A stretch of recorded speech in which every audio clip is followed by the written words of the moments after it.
Bonjour et bienvenue. Dans cette vidéo, nous allons découvrir un principe fondamental qui est la deuxième loi de Newton.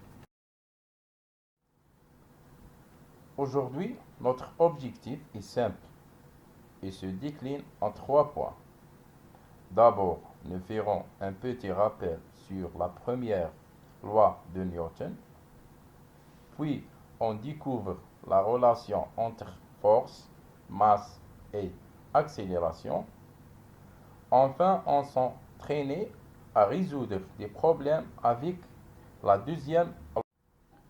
Avant d'aborder la deuxième loi de Newton, il est essentiel de faire un bref rappel de la première loi de Newton, afin de mieux comprendre le contexte.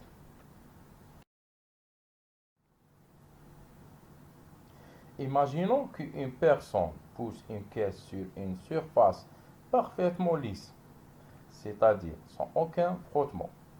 Une fois poussée, la caisse continue de se déplacer seule. On observe alors que la vitesse de la caisse reste constante au cours du temps. Ce comportement illustre précisément ce qui stipule la première loi de Newton, énoncée comme suit. Tout corps persévère dans l'état de repos ou de mouvement rectiligne uniforme, à moins que des forces extérieures n'agissent sur lui. Autrement dit, le mouvement d'un corps reste rectiligne et uniforme tant que la résultante des forces qui s'exercent sur lui est nulle.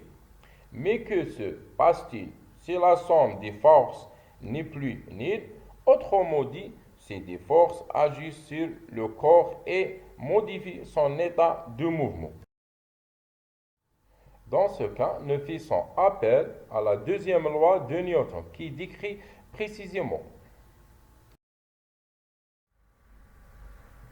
Revenons maintenant à l'exemple précédent.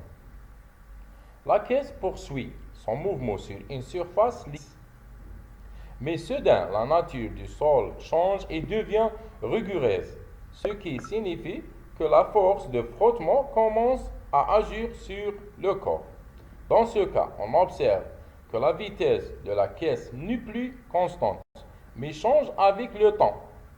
Ce changement de vitesse est ce qu'on appelle l'accélération.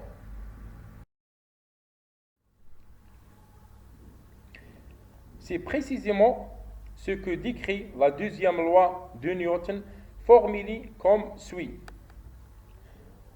Lorsqu'une force résultante agit sur un corps, elle lui communique une accélération proportionnelle à cette force, de même direction, et inversement proportionnelle à sa masse.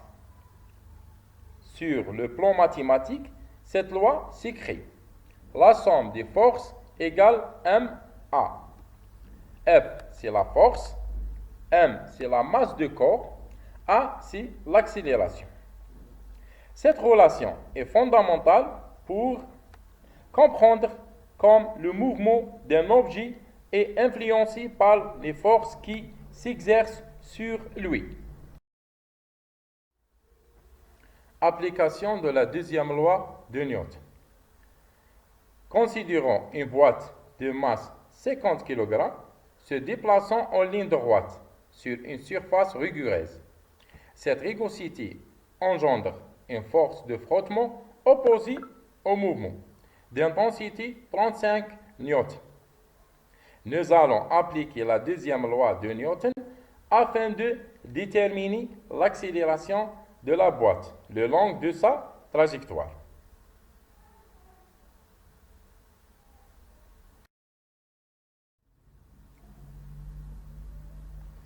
On va commencer avec l'expression de la deuxième loi de Newton. La somme des forces égale ma. Ici, la seule force horizontale est le frottement, qui agit contre le mouvement. Donc, la somme des forces égale Fr. Le signe moins indique que la force est dirigée dans le sens opposé au mouvement. Finalement, l'accélération est négative et égale moins 0,7 mètres par seconde carré. Cela signifie que la boîte ralentit.